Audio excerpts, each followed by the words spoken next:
Get it? Our conference with a very accomplished author and a business coach who got to interview over 200 players on the team and who got to attend every single home game as an official team photographer. So let's get some morning motivation going. Please give a warm welcome to Bob Hyldburg. Thank you, Betty. I want to give some shout-outs off right off the bat to Mark. Mark and I hung out a couple times at some Patriots games over the years, and his son Tom is helping us do some stuff for the Patriots Hall of Fame, so we'll give a shout-out to these guys. Bill, I've met numerous times, so nice to see you again, and Peter back there. This is the first time we've met, but we've communicated for years, so. We're going to start strong and we're going to finish strong. So we're going to really get into some heavy stuff. I want you guys to take notes. I'm going to come fast and furious. I'm going to throw some stuff at you and hopefully blow your mind. So the first question I have is, you guys are in marketing. You guys have to develop messages. You guys have to kind of reach out to your people. And what's the question that what are the questions that people ask when you're a journalist? Who, what, where, when, why, and how? Okay? So the question is, how do you come up with these who, what, where, when, how, and what? And I thought about it and I said, who asks the most questions in life? Who asks the most questions in a shorter period of time in life? So my question is it a student? No, I'm curious. Is it a parent? Is it a teacher? How many people think it's a student? Not really. How about a child? Child, right? Okay, child's the right answer. So the child is typically between the ages of 2 and 6. So the trouble's 2s and 3s and 4s. So they ask about 300 to 500 questions a day. And then I dug a little bit deeper and found out that an average 4-year-old girl asks about 390 questions to their mother a day. Can we relate to that? Everyone understand that? So why? Why do they ask so many questions? Because they're curious, they want to learn. And that's what we want to do in marketing. We want to be able to get our message to them. So we have to ask, how do we ask these questions? What message are we sending to them? And how do we make them feel? So then the question comes down to, how do you get in the state of mind where you can be creative? So basically there's 2 states of mind. Surviving. Oh my God, I'm overwhelmed, I'm anxious, I'm stressed. When you're stressed and you're anxious and you're depressed and you're discouraged, you can't really be creative because you're trying to breathe.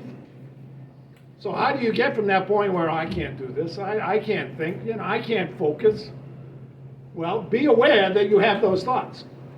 So I've been dealing with elite athletes and coaches for a long, long time, and I ask them, how do you overcome obstacles? How do you get that laser focus with 12 seconds left in the game and know? And a lot of them is they understand that they have those thoughts, but they block it out. They block the noise. So one of the things that I do in my brain is that any kind of thought that comes into my brain or in my area, I have a guard dog there that barks it away. All right, that's discouraging, that's disillusioning, I can't deal with it.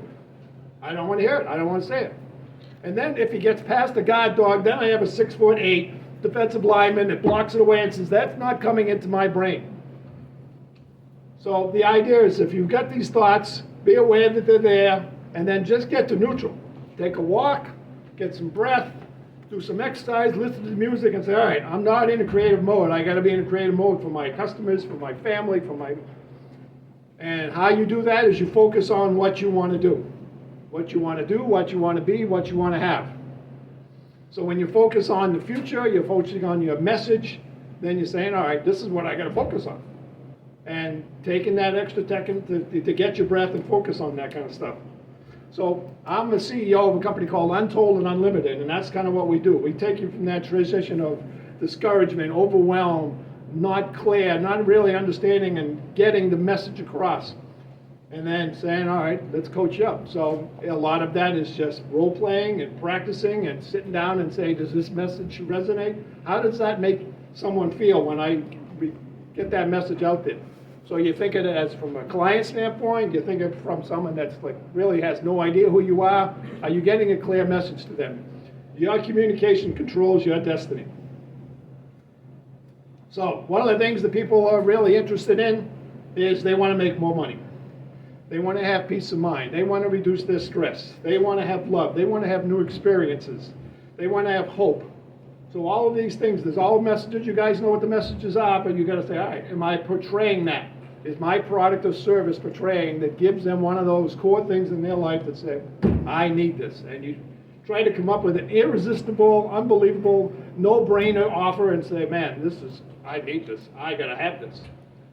But it takes clarity, it takes that focus, and a lot of it is role-playing and practicing, and no, I need to twitch it with this artificial intelligence we're gonna get into today, a little word, a little saying, a little line, that resonates. Use language that they can understand. So everyone here has a story. Everyone here has a passion for doing what they're doing, otherwise you wouldn't be here. Think about that, write that down. Why do I do what I do? And what message am I getting across to people? And share that. I mean, this is what I've been doing for a long time. I love to kind of tell a Julian Edelman story or a Teddy Bruschi story or a Gronk story. They've all overcome. They've all had injuries. They've all got cut and brought back, and Troy Brown and all those guys. How did they persevere and get through that kind of stuff? And a lot of it is their vision. They can see what happens even though it hasn't happened yet. So they think about what it's going to be 3 weeks from now, or a month from now, or 10 minutes from now, and they visualize it and say, all right, when that situation comes up, I'm prepared. I've done it. I mean, Julian Edelman would catch 500 passes. After 50, he'd be like, all right, Tommy, let's go. Now we're doing 50 more. Now we're doing 50 more. I can't even run anymore. 50 more, 50 more. Just fine-tune it, fine-tune it, fine-tune it. But you got to have that vision and that cost-benefit that this is going to pay off. And it's going to pay off because you want to get that message across to the person that you're trying to get on your product and service. So think from their point of view and say, how is it going to make them feel?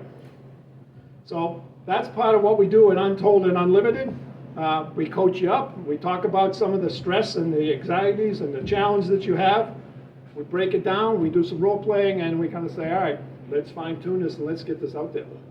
So I want everyone to know that anyone that's elite has some type of mentor, some type of coach, some type of person that kind of comes in and says, hey, let's tighten this up a little bit. What are you trying to say? Sometimes it's your spouse, sometimes it's your partner, but sometimes from an outside perspective, you bring it. So let's get into a productive, positive, fired up, and open-minded today, because we're going to throw a lot at you today. We got some workshops. Take a bunch of notes, ask a bunch of questions. There are people there that have been doing this for a long time. Pick our brain, find out what we do, how we do, why we do it, and feed off this, because that's what I did when I started. I met Tom Brady, and I watched him, and I studied him in a way. He was the fourth in the depth chart, and he worked hard, and just his discipline and awareness and focus and all the different things you need to be, accountability, responsibility, all that kind of stuff. And he's one of, hundreds of players, but he's like the greatest player of all time. Studying him has been a fascinating thing for me. And I've learned it, and hopefully I can share that with you guys today. So thank you for your time, and let's go get them. That was so fabulous, Bob. Oh my gosh. Asking